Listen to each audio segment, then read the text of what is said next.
Hello and welcome into your Game 14 Bruins fan reaction. Coming into the game, there was only one significant change in the lineup, and that was Matt Grzelcyk coming in and Jeremy Lauzon coming out. Nice to see Grizz back in the lineup. I thought he had a good game tonight. Skated like he didn't even miss a beat.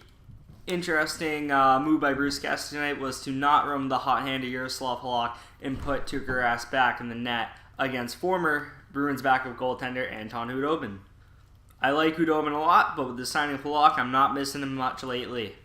Fun fact about Anton Khudobin is he's only one of 3 goaltenders in the NHL who is under 6 feet tall. He's really sticking up for us short guys out there. About 3 minutes into the game, Roman Polak takes an interference penalty on Brad Marchand. And you're probably thinking, great, we're at home, we got a nice power play to start the game, let's put one on the board. And it would only take 16 seconds for a goal to happen. One issue though, it happened on the wrong side of the ice.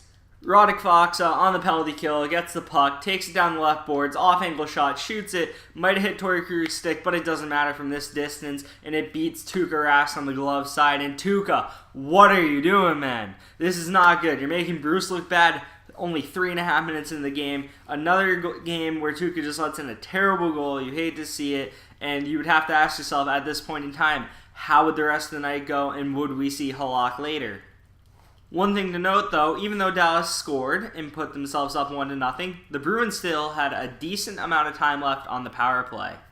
And deep in the power play, with under 30 seconds left in the power play, Bergeron and DeBrusk are mucking down on the right corner boards, and eventually Bergeron gets it on his stick and throws it out front. You couldn't see it live because the camera wasn't focused on Pastrnak, but the puck was in the back of the net, and we had no idea how.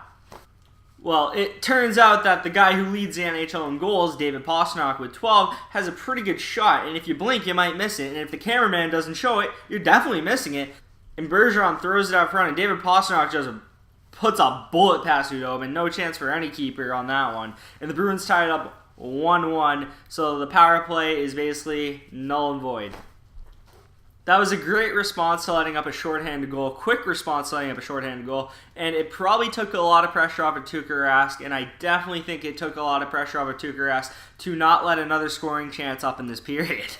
I'm not sure if Dallas got a scoring chance, but deep in the third, they put a graphic on the TV that said scoring chances, 9-0. They didn't even consider Fox's shot a scoring chance because it wasn't a high-quality chance. So I don't really know how they judge what a scoring chance is, but if it goes in the net, it's not necessarily a scoring chance, I learned tonight.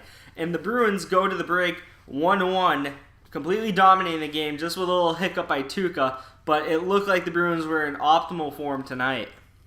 Now, if you were watching this game from a Bruins perspective, a Bruins fan's perspective that is, it was pretty frustrating because you felt like we should have had at least 4 goals tonight, but we were just not putting the puck in the net. And as I'm not sure who said on the post-game show, but one of them said, Gary Cheevers once said, if it hit the post, it's not a shot on net, and that is very true. Or he might have put a swear word in there or something, but I couldn't remember the exact quote, but it's not a shot on net if it hits the post. Just remember that. And the Bruins would get 2. I believe it was Krug and Achari both hit the post in this period. And another tragic mistake by the officials would cost the Bruins.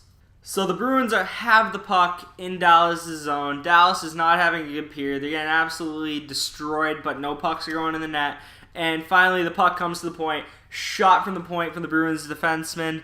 Hits Khudobin, falls down. Ref loses sight of the puck. He whistles it dead. And Anders Bjork puts it in the back of the net, but the ref whistled it dead, so it does not count. No goal, and Anders Bjork really could have used that. He hasn't had any points outside of the Detroit game, I believe, and he really could have used his pick-me-up. The Bruins could have used his pick-me-up. Who knows how many goals he scored if this one counts, but that's like taking a lot of air out of the bag, and very depressing to see a depth player finally get a goal and to see it be taken away like that. When he would have put it in even if the play wasn't whistled dead. It wasn't like it was whistled dead and Khudobin stopped trying. It was whistled dead as Bjork was about to put it in the net, and that's just tragic. And you hate to see it, and the refs last game in Nashville kind of cost us by taking Marchand out of the game longer than I feel like he deserved. Now they're costing us by taking away a goal. At least this ref admitted it right away and was like, yeah, it was wrong. It was on me. Props to him for manning up. But you hate to see it. You really wish the Bruins could have gone up 2-1 here. Anyway, though, we go to the third period, still tied 1-1. In the third period, there were some good chances like Bergeron's shot that hit The glove of Anton Hudobin trickled by him but didn't find the net. It just went right by the post. Then you had Torrey Krug's boarding call, or I believe it was boarding call. He hit Jamel Smith a little from behind, bumped him. I think Jamel went down a little easily as they were both skating fast on the boards. It looked worse because Jamel hit the boards pretty hard because of how he fell. So I get why the ref called it, but at the same time, the contact itself was not much, and I think he just caught Jamel off balance. Either way, though, the Bruins would kill that one off. Rask would make a good save in this period when he kind of threw the puck out in front of himself, and it was shot right back at him. Good save there. You shouldn't have had to make the save, but you made the save. You saved your own bacon, as one of the commentators said, so, you know, you did what you had to do there. Heskainen, I'm not sure how you pronounce it. He's a rookie. He's really fast. He's a good defenseman from what I've heard. He had a shot kind of like Bergeron's where it hits Tuukka, trickles by him, but doesn't go in. Good save by Tuukka. Didn't go in the net, so it's a good save. In my notes, I had Bergeron down for a pipe. He hit the post. I don't know if that was in the third or overtime, but the Bruins would hit another post here, and then eventually they would go to overtime, tied 1-1, in a game they definitely deserved to win in regulation, but the puck would just not find the net, and this team is snake-bitten. I just think they're not getting good enough quality chances beyond the first line. It feels like they haven't scored a regulation, like, 5-on-5 goal in forever. Both their goals came on the power play tonight, and we'll get to overtime. One big save Tuukka made in overtime was on Jamie Benn, and it was really nice of Tuukka to do that. Bailed out the Bruins from letting Dallas steal a point they honestly did not deserve tonight. And then, in overtime, Dallas would take a too many men on the ice penalty. And I really thought this would be a hard penalty to get in overtime, but Dallas proved me wrong here and proved it is very possible to get this penalty. And, you know, that's just bad on Dallas, so we get a 4-on-3. Then Esa Lindell would make things a whole lot worse for the Stars by taking a boarding penalty by hitting Brad Marchand from behind into the boards, making it a 5-on-3 disadvantage for the Dallas Stars and putting the Bruins in a great position to take the 2 points in this one. One thing you gotta note is that Brad Marchand drew 2 big penalties that led to our 2 goals tonight, and I think that's very notable. The Rat got it done tonight.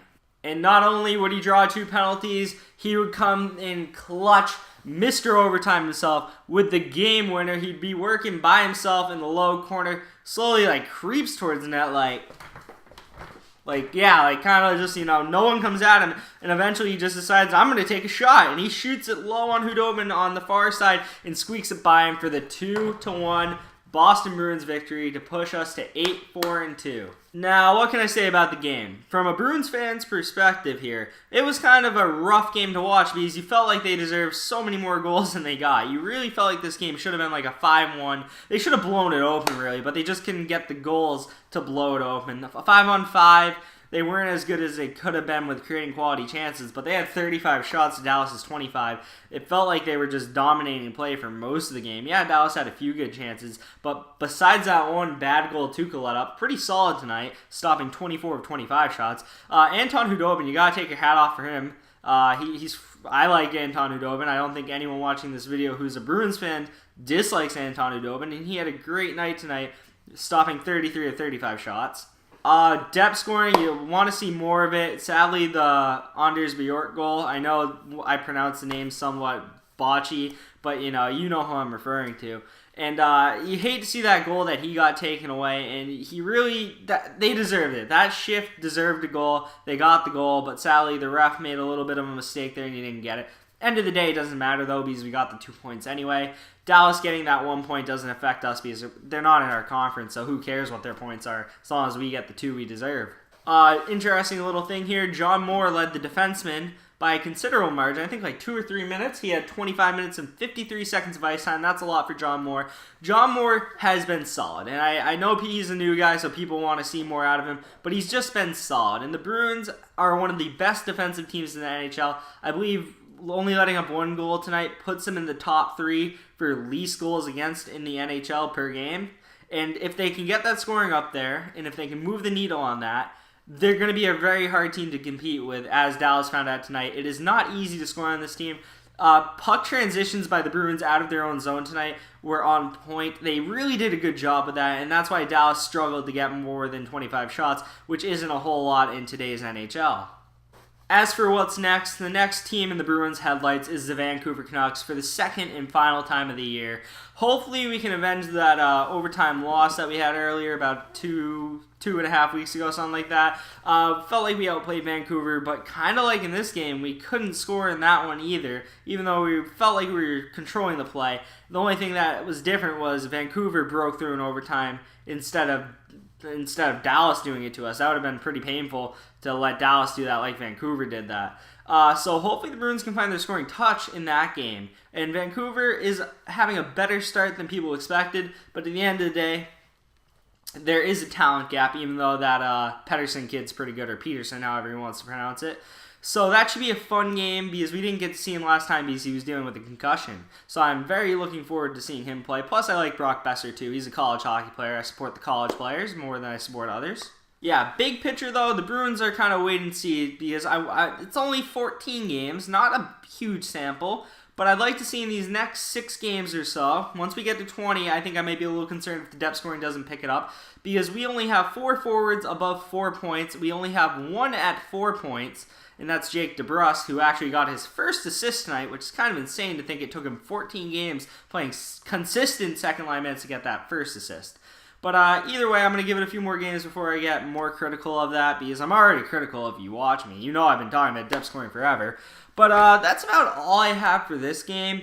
I hope you enjoyed the video. If you enjoyed the video, hit the thumbs up button, the like button. If you want to talk about the Bruins in the comment section with me, comment down below. I respond to all comments. I answer all questions that are appropriate. And hit the subscribe button down below if you like my Bruins coverage. I cover all the games and I do other videos when I feel like it for fun. That's all I have for you, and I will see you next time.